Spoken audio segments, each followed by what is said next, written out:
जय हिंद दोस्तों, JNG exam में आज आपका एक बार फिर से स्वागत है। आज है 7 नवंबर। आज के दिन की जो भी इंपॉर्टेंट करंट अफेयर के क्वेश्चन बनेंगे वो सारे अपन सॉल्व करेंगे।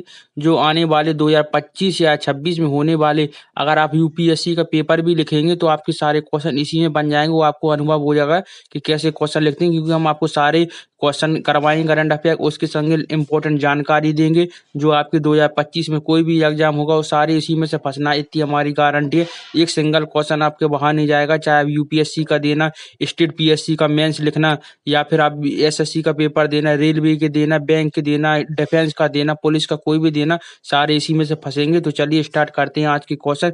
बस आप एक बार वीडियो को लाइक जरूर कर लीजिए और अपने चैनल को सब्सक्राइब भी कर लीजिए, जिससे आपको डेली वीडियो मिलती रहे। लेकिन आप एक बार वीडियो लाइक जरूर कर लीजिए। आज का फर्स्ट इम्पोर्टेंट क्वेश्चन है, हाल ही में सैटेलाइट आधारित इंटरनेट सेवा प्रदान करने के लिए स्टारलिंक से समझौता करने वाला पहला राज्य कौन सा बन गया है? तो राइट आंसर इसका ऑप्शन सी यानी महाराष्ट्र राज्य पहला राज्य बन गया है। इम्पोर्टेंट इंग्लिश में भी आप पढ़ लीजिए। अब अपन इस क्वेश्चन से संबंधित पूरी इंपॉर्टेंट जानकारी लेंगे, जिससे आपको क्वेश्चन अच्छे से याद हो जाए और बिल्कुल भी कंफ्यूजन ना हो। फिर चाहे आपको अब मेंस लिखना हो या चाहे बनना में आपको आंसर देना हो वनडे के पेपर में, सारे इसी में से फंसनी है इंपॉर्टेंट जानकारी। इसे आप अच्छे से पढ़ना। महाराष्ट्र सरकार ने ग्रामीण और दूर दराज के क्षेत्रों में हाई स्पीड इंटरनेट पहुंचाने के लिए एलन मस्क की सैटेलाइट इंटरनेट कंपनी यानी स्टारलिंक के साथ समझौता किया है। इससे डिजिटल कनेक्टिविटी बेहतर होगी। स्टारलिंक महाराष्ट्र समझौता महत्वपूर्ण बिंदु कुछ है, इन्हें भी जान लीजिए, ये एग्जाम में ऐसे घुमा के पूछेंगे। समझौता करने वाला पहला राज्य महाराष्ट्र भारत का पहला राज्य बन गया है जिसने सैटेलाइट आधारित हाई स्पीड इंटरनेट सेवा के लिए स्टारलिंक के साथ आधिकारिक समझौता किया है। स्टारलिंक की कंपनी है स्टारलिंक, एलन मस्क की निजी अंतरिक्ष कंपनी है। स्पेस एक्स एक प्रोजेक्ट है जो उपग्रह के माध्यम से इंटरनेट सेवा प्रदान कराता है। उद्देश्य राज्य के दूर दराज तथा ग्रामीण इलाके जहां मोबाइल या ब्रॉडबैंड नेटवर्क नहीं पहुंचता है वहां हाई स्पीड इंटरनेट उपलब्ध कराना है। कैसे काम करता है? यह निम्न पृथ्वी कक्षा यानी लो अर्थ ऑर्बिट एलईओ में छोटे छोटे उपग्रहों के साथ का उपयोग करता है। यह सिग्नल को सीधे घरों, स्कूल या संस्था पर लगे स्टारलिंक डिवाइस तक भेजता है। महाराष्ट्र के बारे में कुछ इंपॉर्टेंट जानकारी ले लीजिए। इंपॉर्टेंट है, महाराष्ट्र के राज्यपाल है आचार्य देवव्रत, मुख्यमंत्री हैं देवेंद्र फडणवीस। महाराष्ट्र की राजधानी है मुंबई। नांदेड़ जिला क्षेत्रफल से महाराष्ट्र का सबसे बड़ा जिला है। महाराष्ट्र की तट रेखा 720 किलोमीटर है, लेकिन गुजरात की सबसे लंबी है। पश्चिमी घाट को महाराष्ट्र में सह्याद्री कहते हैं। यमुना नदी महाराष्ट्र की प्रमुख नदी है जो अरब सागर में गिरती है। ताडोबा आंधोरी टाइगर रिजर्व चंद्रपुर जिले में है। डेक्कन पठार ज्वालामुखी बेसाल्ट चट्टानों से बना है। कपास को विदर्भ में श्वेत सोना कहा जाता है। महाराष्ट्र हल्दी का सबसे बड़ा उत्पादक राज्य भी है। नवी मुंबई, सिडनी और सिंधुदुर्ग की ग्रीनफील्ड हवाई अड्डे को मंजूरी मिली है। नेक्स्ट क्वेश्चन है, अगर आपको क्वेश्चन का लेवल अच्छा लग रहा है तो बस आप एक बार वीडियो लाइक जरूर कर लीजिए। नेक्स्ट है, वर्ल्ड कॉर्पोरेट मॉनिटर यानी WCM रिपोर्ट के अनुसार भारत की किस सहकारी संस्था की प्रथम रैंक आई है? राइट आंसर ऑप्शन डी यानी अमूल की आई है। विश्व सहकारी निगरानी रिपोर्ट अंतर्राष्ट्रीय सहकारी गठबंधन, इंटरनेशनल कोऑपरेट अलायंस और यूरोपीय research institute on cooperating and social interface द्वारा प्रकाशित की जाती है। यह रिपोर्ट वैश्विक स्तर पर सहकारी संस्था के टर्नओवर, रोजगार सृजन और सामाजिक प्रभाव के आधार पर उनकी रैंकिंग बताती है। 2023 की WCM रिपोर्ट के अनुसार भारत अमूल ने वैश्विक स्तर पर सहकारी संस्थाओं में प्रथम स्थान हासिल किया है। अमूल, जिसका नाम पूरा है आनंद मिल्क यूनियन लिमिटेड है, गुजरात के cooperative milk marketing federation limited का ब्रांड है। यह भारत की सबसे बड़ी डेयरी सहकारी और इसे श्वेत क्रांति का प्रतीक माना जाता है। कुछ इंपॉर्टेंट जानकारी है, इन्हें भी पढ़ लीजिए, आने वाले एग्जाम में जरूर आएंगे। स्थापना और नेता अमूल की स्थापना 1949 में गुजरात के आनंद में हुई थी और इसे डॉक्टर वर्गीस कुरियन ने वैश्विक स्तर पर प्रसिद्धि बनाई थी। टर्नओवर है 2023 में अमूल का टर्नओवर 72,000 करोड़ रुपए से अधिक रहा, जो इसे दुनिया की सबसे बड़ी डेयरी सहकारी बनाती है। सदस्यता अमूल 36 लाख से अधिक किसानों को जोड़ती है, जो 18,600 से अधिक गांवों में दूध उत्पादन से जुड़ा है। उत्पादन अमूल दूध, दही, मक्खन, चीज, आइसक्रीम और अन्य डेयरी उत्पादन के साथ चॉकलेट और बेकरी उत्पादन भी प्रदान करता है। वैश्विक प्रभाव अमूल का मॉडल सहकारी क्षेत्र में सफल उदाहरण है, जो ग्रामीण विकास और किसान की आजीविका को बढ़ावा देता है। नेक्स्ट क्वेश्चन रहा, हाल ही में दुनिया के सबसे बड़े पुरातात्विक संग्रहालय GEM यानी ग्रैंड इजिप्ट म्यूजियम का उद्घाटन कहाँ पर किया गया है? तो इसका राइट आंसर है आपका ऑप्शन डी यानी मिस्र इजिप्ट में किया गया है। इससे संबंधित कुछ इंपॉर्टेंट जानकारी है, इसे भी आप पढ़ लीजिए जो वेरी इंपॉर्टेंट है। ग्रेट इमेजिंग म्यूजियम, जिसे दुनिया का सबसे बड़ा पुरातात्विक संग्रहालय माना जाता है, का आधिकारिक उद्घाटन 1 नवंबर 2025 को मिस्र के गीजा में किया गया है। यह म्यूजियम प्राचीन मिस्र सभ्यता के लिए समर्पित है और गीजा पिरामिड कॉम्प्लेक्स से मात्र 2 किलोमीटर दूरी पर स्थित है। महत्वपूर्ण जानकारी और पढ़ लेते हैं। आयकर को संग्रह म्यूजियम का क्षेत्रफल 4,70,000 वर्ग मीटर है, जो 1 लाख से अधिक कलाकृतियां प्रदर्शित की जाएंगी। इसमें 50,000 से अधिक वस्तुएं, जैसे रेमिस तृतीय की 83 टन की कोलोसल मूर्ति, तूतनखामुना की कब्र कला और खूफा का 4500 वर्ष पुराना जहाज है। विशेषता है इसकी वास्तुशिल्प त्रिकोणीय आकार का है, जो पिरामिड की दिशा के अनुरूप है। इसमें कंजर्वेशन सेंटर, अस्थायी प्रदर्शनी हॉल और विकलांगों के लिए सुविधाएं हैं। यह म्यूजियम प्राचीन मिस्र की पुरानी कहानी एक ही जगह पर प्रस्तुत करता है। महत्व GEM पुरानी काहिरा म्यूजियम को प्रस्तुत करता है और पर्यटन को बढ़ावा देगा। यह मिस्र की सांस्कृतिक विरासत को वैश्विक स्तर पर प्रदर्शित करने का एक नया अध्याय खोलता है। उद्घाटन का समय परीक्षण के रूप में अक्टूबर 2024 में खोला गया था, लेकिन पूर्ण उद्घाटन नवंबर 2025 में 4 नवंबर 2025 से सामान्य पर्यटकों के लिए भी खोल दिया गया है। मिस्र के बारे में कुछ और जान लीजिए। मिस्र के वर्तमान राष्ट्रपति अब्देल फताह अल सीसी, जिन्होंने 2014 में पद ग्रहण किया था और 2023 में तीसरी बार चुने गए थे। प्रधानमंत्री मुस्तफा मदबुल्की, जो 2018 के इस पद पर हैं और हाल ही में GEM म्यूजियम के उद्घाटन समारोह में महत्वपूर्ण भूमिका निभाई है। कुछ महत्वपूर्ण करंट अफेयर जान लीजिए, यही से कुछ संबंधित है। ग्रेट इजिप्ट म्यूजियम का उद्घाटन 1 नवंबर 2025 को गीजा में हुआ, जो दुनिया का सबसे बड़ा पुरातात्विक संग्रहालय है।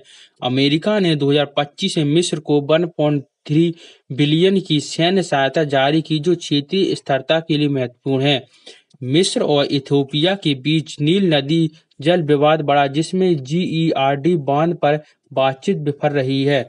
नेक्स्ट है, मिस्र ने 2025 COP30 सम्मेलन के लिए जलवायु परिवर्तन पर नई प्रतिबद्धता घोषित की हैं। नेक्स्ट है, गाजा संघर्ष के कारण विश्व की सीमा पर शरणार्थी संकट बढ़ा है, जिसके लिए आपातकालीन सहायता भेजी गई है। अब अपना नेक्स्ट क्वेश्चन आ गया है, international conference on green hydrogen यानी ICGS 2025 का आयोजन किस मंत्रालय द्वारा किया जाएगा? राइट आंसर है इसका ऑप्शन ए यानी ministry of new and renewable energy के द्वारा। इंपॉर्टेंट जानकारी ये नहीं, आप अच्छे से पढ़ लेना। आयोजक ministry of new and renewable energy Bharat सरकार है। हरित हाइड्रोजन के क्षेत्र में नवाचार, अनुसंधान और प्रौद्योगिकी विकास को बढ़ावा देना है।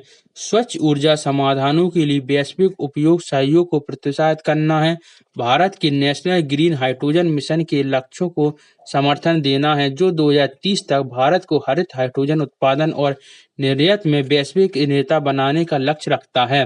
महत्वपूर्ण जानकारी, हरित हाइड्रोजन का महत्व, यह जीवाश्म ईंधन का एक स्वच्छ विकल्प है, जो नवीनीकरण ऊर्जा स्रोत जैसे कि सौर और पवन ऊर्जा का उपयोग करके उत्पादित किया जाता है। यह कार्बन उत्सर्जन को कम करने में महत्वपूर्ण भूमिका निभाता है। वैश्विक मंच ICGS 2025 में वैश्विक विशेष नीति निर्माण उद्योग जगत के नेता और शोधकर्ता शामिल होंगे, जो हरित हाइड्रोजन को प्रगति पर चर्चा करेंगे। आर्थिक अवसर, भारत में हरित हाइड्रोजन उद्योग से रोजगार सृजन होगा, निवेश और सौर ऊर्जा आत्मनिर्भरता को बढ़ावा भी मिलेगा। स्थान और तिथि। ICGS 2025 की तारीख और स्थान की आधिकारिक घोषणा अभी बाकी है, लेकिन यह भारत में आयोजित होगा, संभवतः नई दिल्ली या किसी अन्य प्रमुख शहर में होगा। नेक्स्ट है प्रमुख क्षेत्र हरित हाइड्रोजन उत्पादन तकनीक में प्रगति, ऊर्जा भंडारण और परिवहन के लिए हाइड्रोजन का उपयोग, नीतिगत ढांचे और वित्तीय प्रोत्साहन, वैश्विक आपूर्ति श्रृंखला और निर्यात अवसर। राष्ट्रीय हरित हाइड्रोजन मिशन। भारत सरकार ने 2023 में इस मिशन को लॉन्च किया था, जिसका लक्ष्य 2030 तक 5 मिलियन मीट्रिक टन हरित हाइड्रोजन उत्पन्न कराना है। ICGS 2025 मिशन के तहत एक महत्वपूर्ण कदम होगा, जो भारत को वैश्विक हरित हाइड्रोजन हब के रूप में स्थापित करने में मदद करेगा। विश्व स्तर पर हरित हाइड्रोजन को डिकार्बोनेशन के लिए महत्वपूर्ण समाधान माना जा रहा है, विशेष रूप से उद्योग जैसे कि स्टील, रसायन और शॉपिंग और परिवहन के क्षेत्र में। ICGS 2025 भारत को एक क्षेत्र में वैश्विक नेतृत्व प्रदान करने का अवसर देगा। हाल की ICGS 2025 का आयोजन MNRI द्वारा किया जा रहा है। अन्य मंत्रालय जैसे मिनिस्ट्री और environmental, forest and climate change, ministry of petroleum and natural gas और ministry of science and technology भी हरित हाइड्रोजन मिशन में सहयोग भूमिका निभा रहे हैं।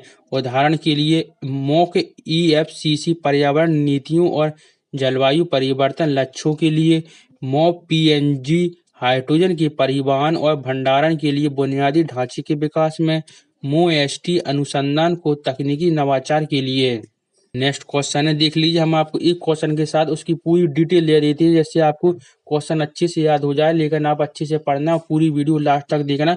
बस एक बार आप वीडियो लाइक जरूर कर लीजिए, जिससे आपको वीडियो अच्छी लगे और हमें भी पढ़ाने में अच्छा लगे। नेक्स्ट है, हाल ही में पूर्वी प्रचंड प्रहार नामक त्रिसेवा आर्मी नेवी एयरफोर्स संयुक्त सैन्य अभ्यास किस राज्य में आयोजित किया गया है? राइट आंसर ऑप्शन सी यानी अरुणाचल प्रदेश में हुआ है।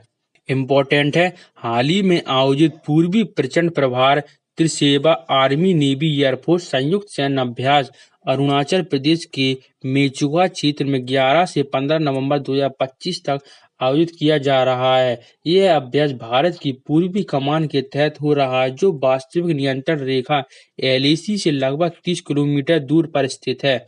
का उद्देश्य यह अभ्यास उद्योग क्षमताओं को मजबूत करने, तकनीकी अनुकूलन और तीनों सेनाओं के बीच परिसंचालन समन्वय के लिए है, जिसमें मल्टी डोमेन एकीकरण, भूमि, वायु और समुद्री मोर्चे पर वैलिडेशन की जाएगी, जिसमें network command and control system, real time data sharing और एकीकृत मिशन सिमुलेशन शामिल होंगे। यह भारत की संयुक्त सैन्य एकीकरण की दिशा में एक महत्वपूर्ण कदम है।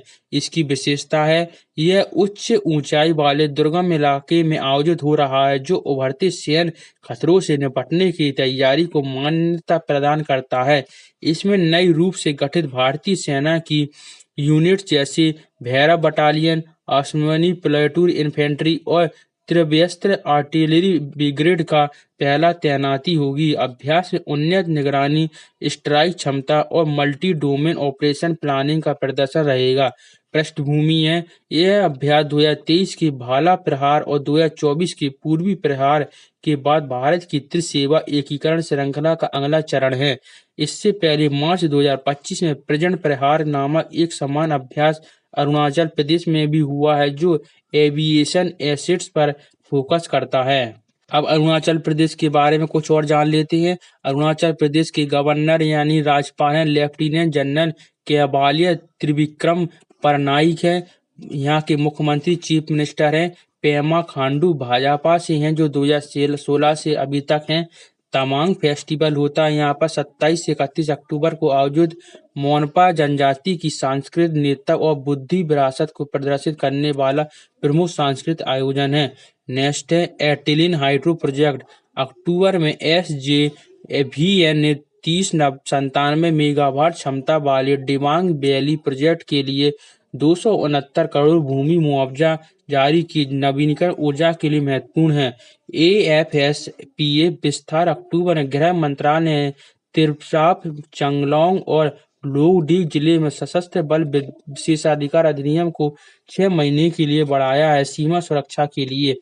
नई पौध प्रजाति खोजी। अक्टूबर में बॉटनिकल सर्वे ऑफ इंडिया ने ईटानगर वन्य जीव अभयारण्य में पोलोगैनिक्स सुधांशुकरी नामक नई प्रजाति की पहचान की। जैव विविधता संरक्षण को बढ़ावा मिलेगा। ट्रेम्स में एमबीबीएस सीट की बढ़ोतरी। अक्टूबर में Tomo Riba institute of health and medical science में 2024-25 सत्र के लिए 50 से 100 सीटें बढ़ाई गई, स्वास्थ्य शिक्षा मजबूत करने के लिए। नेक्स्ट क्वेश्चन है, भारत का पहला सिलिकॉन कार्बन सेमीकंडक्टर प्लांट कहाँ पर स्थापित किया जाएगा? राइट आंसर ऑप्शन सी यानी उड़ीसा राज्य में किया जाएगा। भारत का पहला silicon carbide semiconductor plant Orissa में स्थापित किया जाएगा। यह सुविधा भुवनेश्वर के इलेक्ट्रॉनिक्स मैन्युफैक्चरिंग क्लस्टर पार्क इंफोबिल में विकसित हो रही। हाल ही में नवंबर 2025 में इसके लिए ग्राउंड ब्रेकिंग समारोह आयोजित किया गया है, जो भारत को सेमीकंडक्टर क्षेत्र में आत्मनिर्भर बनाने की दिशा में एक महत्वपूर्ण कदम है। महत्वपूर्ण जानकारी और है, कंपनी और निवेश। यह प्लांट एक इंटीग्रेटेड डिवाइस मैन्युफैक्चरर द्वारा विकसित किया जा रहा है। कुल निवेश लगभग 618 से 620 करोड़, जो 3 वर्ष में पूरा होगा। कंपनी ने भारत में सेमीकंडक्टर मिशन से अनुमति प्राप्त की है।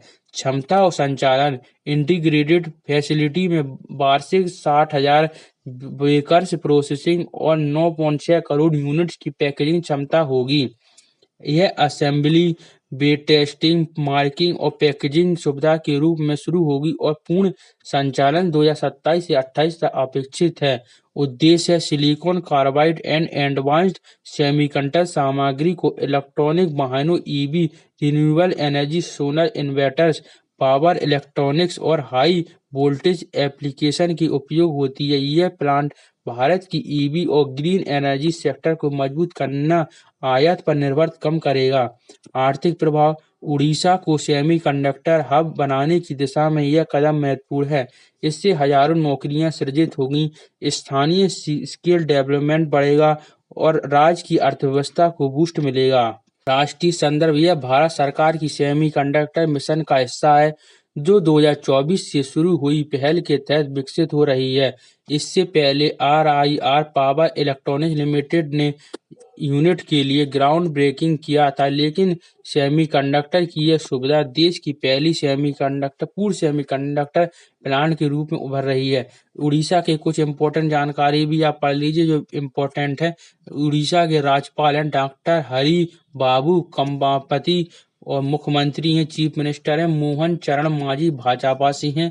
सिलिकॉन कार्बाइड प्लांट उद्घाटन नवंबर 2025 भुवनेश्वर के इंफ्रो वैली में भारत का पहला सेमीकंडक्टर प्लांट सीएम द्वारा उद्घाटित आत्मनिर्भरता बढ़ाने के लिए है। नेक्स्ट है प्रवासी भारतीय दिवस वेबसाइट लॉन्च। अक्टूबर 2025 में EAM और CM ने 18वें PBD 2025 की वेबसाइट लॉन्च की है, प्रवासी योगदान बढ़ावा के लिए। विकासिता गांव विकासिता उड़ीसा योजना सीएम ने जनकिया खुर्दा में लॉन्च की, ग्रामीण विकास के लिए ट्रांसफॉर्मर्ड विलय योजना के लिए। स्वास्थ्य बीमा योजना विस्तार। अक्टूबर 2025 में आयुष्मान भारत के साथ एकीकृत नई स्वास्थ्य बीमा योजना शुरू हुई है, नागरिकों की पहुंच बढ़ाने के लिए। नेक्स्ट है साइक्लोनिक चेतावनी। अक्टूबर 2025 में चक्रवात से व्यापक वर्षा और तेज हवाओं की आशंका, राज्य से अलर्ट जारी किया है।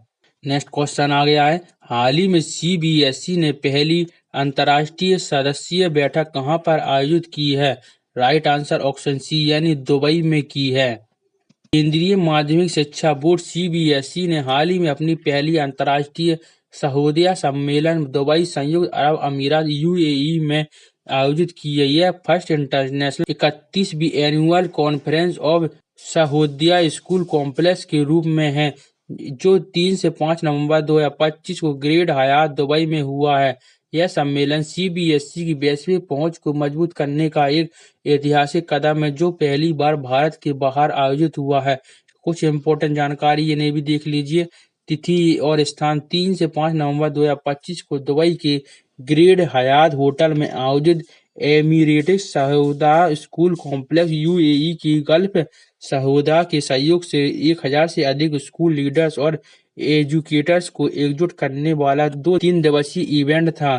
थीम थी rooted in wisdom, rising with vision, reimagining education through NEP 2020। यह थीम भारतीय शैक्षिक विरासत को वैश्विक लक्ष्यों के साथ जोड़ती है। एनईपी 2020 की विविध संदर्भों में लागू करने का फोकस है। उद्देश्य सीबीएसई ऑफिशियल स्कूल के बीच साझेदारी बढ़ाना, एनईपी 2020 की रणनीति विकसित करना, शिक्षण पद्धतियों और स्कूल मैनेजमेंट में इनोवेशन शोकेस करना तथा समग्र शिक्षा को बढ़ावा देना जो क्रिटिकल थिंकिंग, क्रिएटिविटी और ग्लोबल सिटीजनशिप पर जोर है।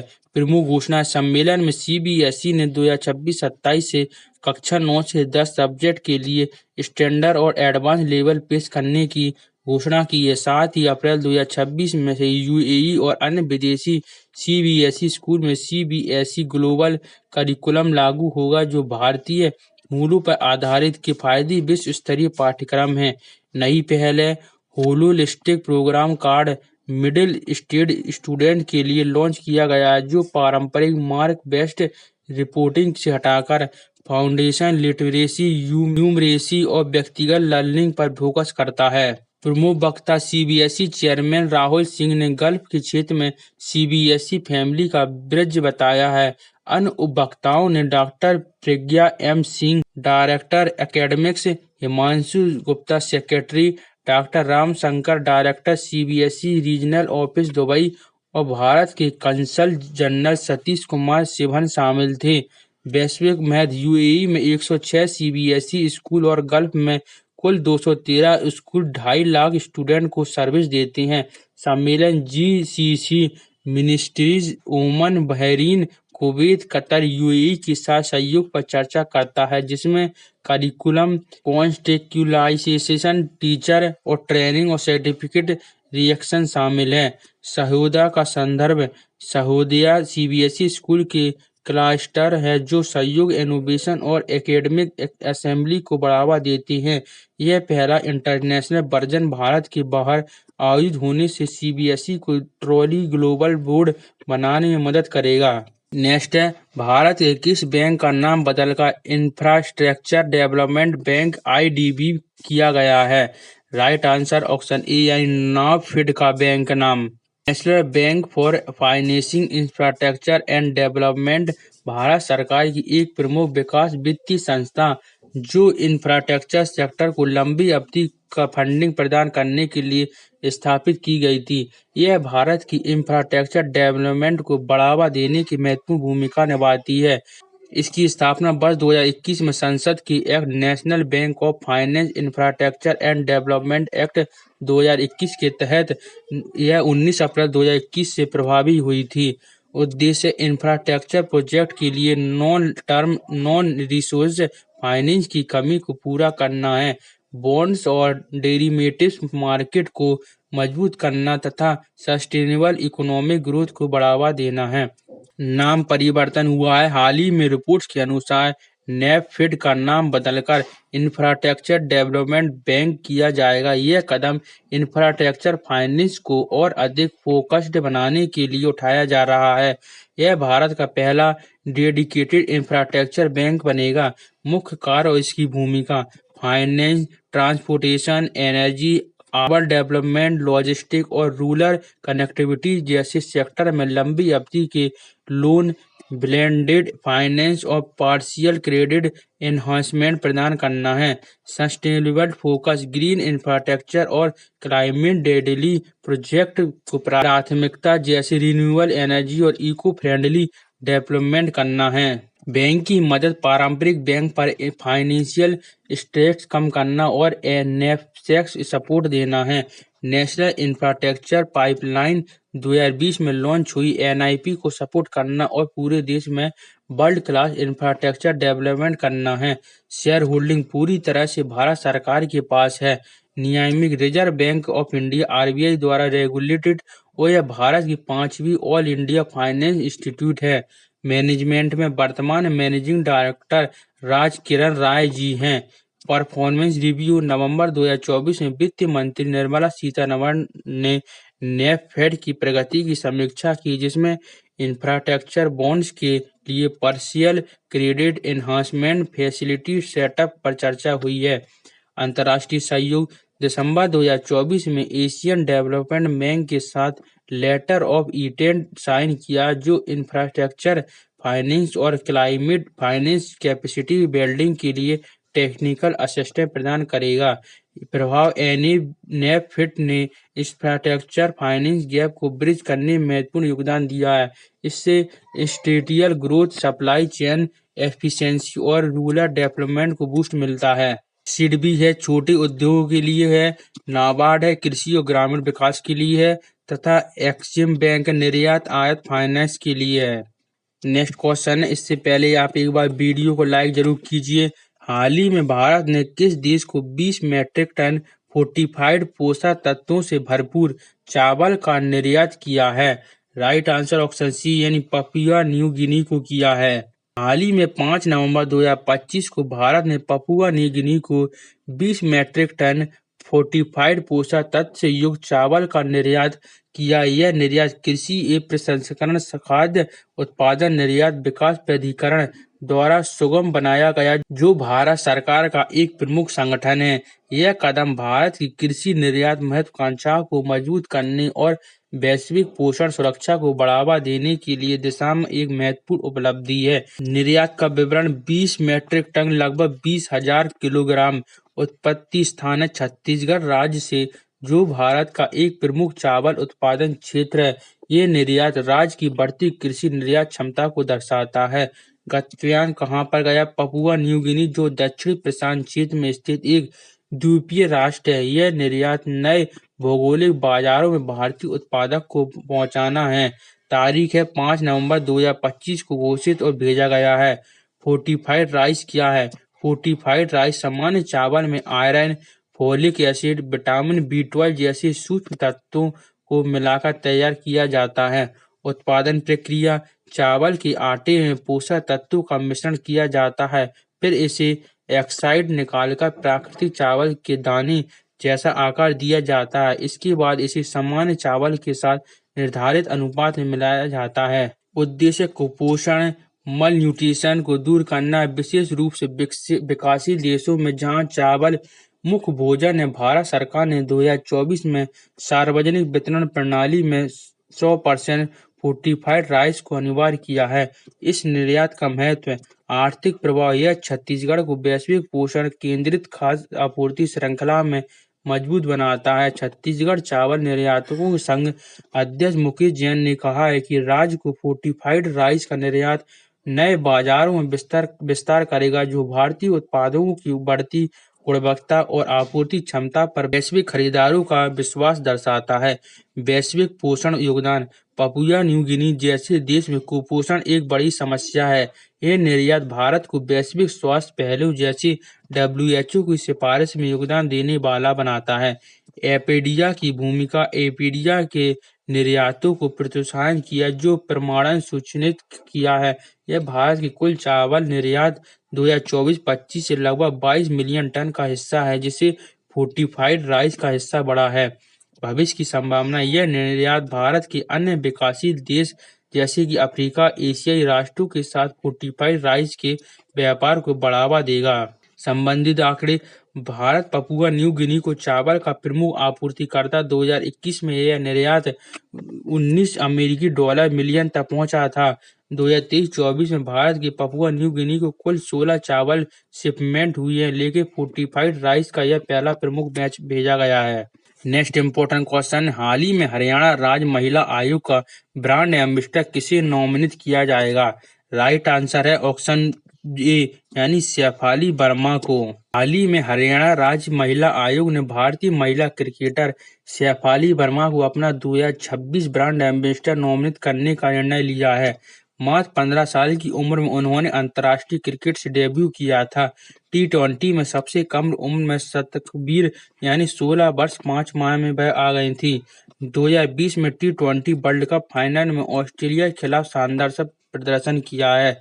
दिल्ली कैपिटल्स के लिए IPL में खेल चुकी हैं। और भारतीय टीम में अहम बल्लेबाज हैं। हाल ही में आईसीसी महिला वर्ल्ड कप 2025 में भारत को जीत भी दिलाई है। अन्य ब्रांड एम्बेसडर है रही ये वे पहले से पेप्सी, बैंक ऑफ बड़ौदा जैसी कंपनियों की ब्रांड एम्बेसडर रही हैं, जो उनकी लोकप्रियता को दर्शाती है। तो आज के हमारे सारे इंपॉर्टेंट क्वेश्चन कंप्लीट हो गए। बस आप एक बार वीडियो को लाइक जरूर कीजिए और चैनल को सब्सक्राइब कर लीजिए। फिर हम आगे कल के क्वेश्चन को एक बार रिवीजन करेंगे। बस आप लाइक, सब्सक्राइब और कमेंट में बताना कि कमेंट में एक क्वेश्चन पूछ रहे हैं, इसका आंसर आप जरूर बताना। वर्तमान में भारत के केंद्रीय गृह मंत्री कौन है, इंपॉर्टेंट है, इसका आंसर हमें कमेंट बॉक्स में बताएं। राजनाथ सिंह है, अमित शाह है, पीयूष गोयल या निर्मला सीतारमण, इनमें से कौन है, इसका आंसर कमेंट बॉक्स में बताएं। फिर चलिए अपन करते हैं कल के क्वेश्चन का रिवीजन। पहला क्वेश्चन था, इंडिया पोस्ट पेमेंट बैंक और ईपीएफओ ने ईपीएस 95 पेंशन भोगियों के लिए निःशुल्क डोर स्टेप डीलक्स सेवा कब शुरू की है? 3 नवंबर 2025 से। नेक्स्ट था, ओपन एआई और अमेजोन ने $38 अरब का एआई विस्तार समझौता किस प्लेटफॉर्म के माध्यम से किया है? AWS अमेजोन वेब सर्विस के माध्यम से। नेक्स्ट है, मालदीव ने पीढ़ीगत धूम्रपान प्रतिबंध कब से लागू किया है? 1 नवंबर 2025 से स्मोकिंग पूरी तरह से बैन कर दी है। नेक्स्ट है, मुक्त व्यापार समझौता आरसीपी को लागू करने वाला विश्व का पहला देश कौन सा बन गया है? सिंगापुर बन गया है। नेक्स्ट है, दुनिया के सबसे उम्रदार ओलंपिक स्वर्ण पदक विजेता कौन थे जिनका 101 वर्ष की आयु में निधन हुआ है? राइट है इसका, चार्ल्स कोस्टे थे। नेक्स्ट है, भारत 5 साल के निलंबन के बाद किस देश के आयात की मंजूरी फिर से शुरू करने जा रहा है? चीन के साथ कर रहा है। नेक्स्ट है, उत्तर कोरिया के पूर्व औपचारिक राष्ट्राध्यक्ष जिनका 97 वर्ष की आयु में निधन हुआ वह कौन थे? किम योंग नाम थे। नेक्स्ट है, एसबीआई ने कर्मचारियों की उत्कृष्टता को सम्मानित करने के लिए कौन सा नया पुरस्कार शुरू किया है? एसबीआई स्टार पुरस्कार शुरू किया है। नेक्स्ट है, काबुल पर तालिबान के कब्जे के बाद भारत किस देश से पहले राजनीतिक की नियुक्ति का स्वागत करेगा?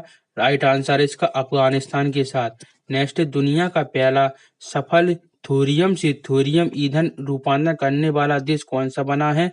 राइट आंसर चीन बना है। तो सारे हमारे इंपॉर्टेंट क्वेश्चन भी हो गए हैं, अपन ने उसकी कंप्लीट डिटेल भी पढ़ ली है और कल की क्वेश्चन रिवीजन भी कर ली है।